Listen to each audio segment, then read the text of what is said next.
Pada mulanya, Sabda sudah ada. Sabda ada bersama Allah. Dan Sabda adalah Allah. Sejak semula, Sabda ada bersama Allah. Segalanya dijadikan melalui Dia, dan dari segala yang ada, tak satu pun dijadikan tanpa Dia. Sabda adalah sumber hidup, dan hidup memberi terang kepada manusia. Terang itu bercahaya dalam kegelapan, dan kegelapan tak dapat memadamkannya.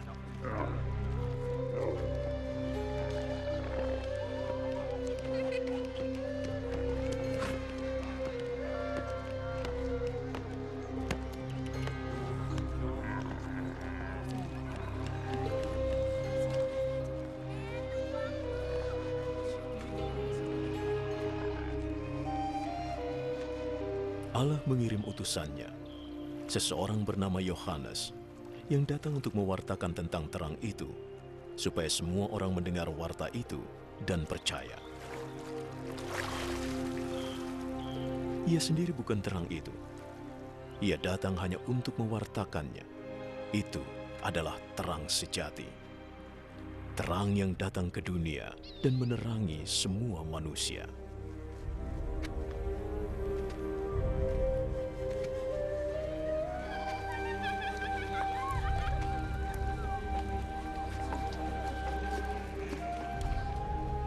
Sabda ada di dunia, dan meskipun Allah menjadikan dunia melalui Dia, tetapi dunia tidak mengenalnya.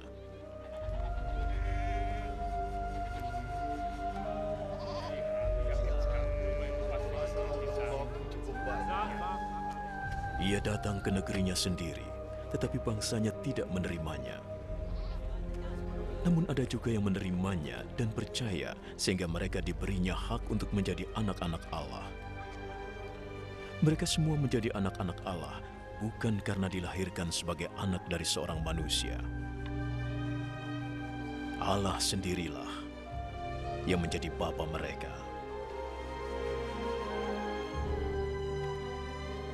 Sabda sudah menjadi manusia, penuh kasih dan kesetiaan yang tinggal di antara kita. Kita sudah melihat keagungannya, keagungan yang diterimanya sebagai anak tunggal Bapa. Yohanes mewartakan tentang Dia. Dialah orangnya yang aku maksud ketika aku berkata, Dia akan datang setelah aku. Tapi Dia lebih besar dari aku, sebab Dia sudah ada sebelum aku dilahirkan. Melalui rahmat-Nya yang berlimpah, Ia memberkati kita semua, masing-masing dari kita mendapat berkat itu. Hukum Allah kita terima melalui Musa, tetapi kasih dan kesetiaan-Nya dinyatakan melalui Yesus Kristus.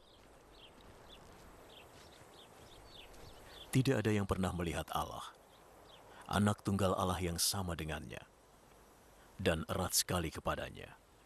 Dialah yang menyatakannya pada kita. Para penguasa Yahudi di Yerusalem mengutus para imam dan orang-orang Lewi kepada Yohanes. Siapa kau?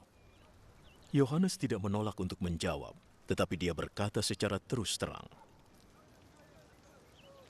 Aku bukan Mesias. Kalau begitu kau siapa? Apakah engkau Elia? Aku bukan Elia. Apakah sang nabi? Bukan. Kalau begitu katakan siapa engkau? Kami harus memberi jawaban kepada yang sudah mengutus kami. Terserah. Apa katamu tentang dirimu? Yohanes menjawab dengan mengutip Nabi Yesaya. Akulah suara yang berseru di padang pasir. Ratakanlah jalan yang akan dilalui oleh Tuhan.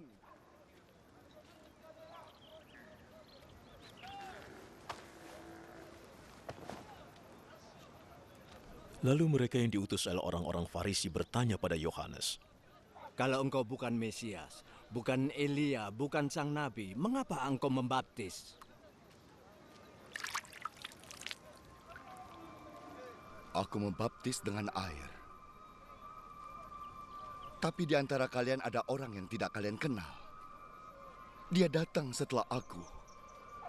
Tetapi aku tidak layak Walau untuk membuka tali sepatunya.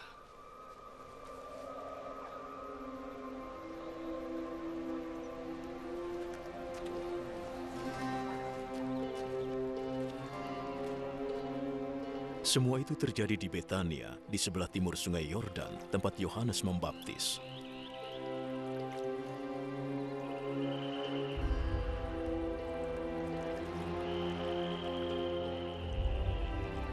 Keesokan harinya, Yohanes melihat Yesus datang padanya.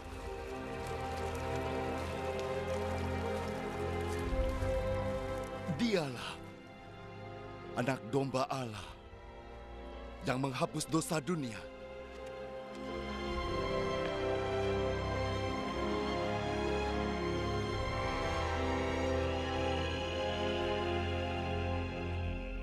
Dialah yang aku maksud ketika aku berkata, dia akan datang setelah aku. Tapi dia lebih besar dari aku, sebab dia sudah ada sebelum aku dilahirkan. Sebelumnya aku tidak tahu siapa dia. Tetapi aku datang membaptis dengan air, supaya dia dikenal di antara bangsa Israel. Dan Yohanes juga memberi kesaksian ini. Aku melihat Roh Allah turun dari langit seperti merpati dan tinggal di atasnya.